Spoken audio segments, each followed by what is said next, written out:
Welcome, everybody. We're here to take note of the fact that journalism is alive and well and feisty, especially at the New York Times. Hey, did you send it? He's lying.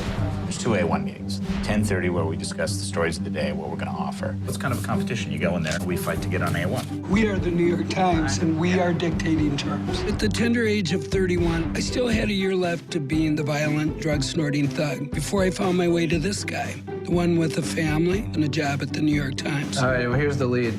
The Times was really where I wanted to work from when I was very young. I always had this idea of the place where great things happen and were done. Oh, good, my sources are starting to come out. I don't know why anybody who's a reporter isn't on Twitter. You see him at his desk, and he just embodies everything about new media. I still can't get over the feeling that Brian Stelter was a robot assembled to destroy me.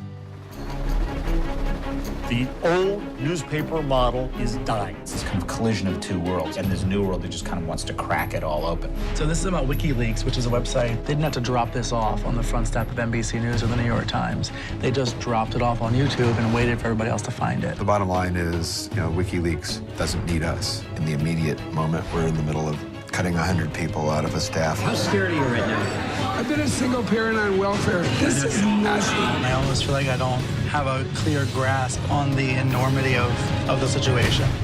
Could the New York Times, go out of business?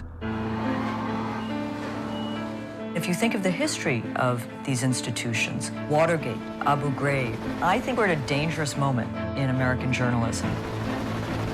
Some stories are beyond the database. Sometimes people have to walk past the conventional wisdom. They asked if anybody who wanted to volunteer for Baghdad, so I'm going to Iraq.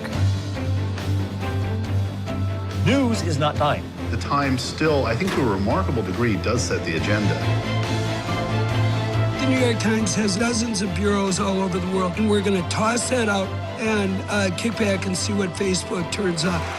I don't think so.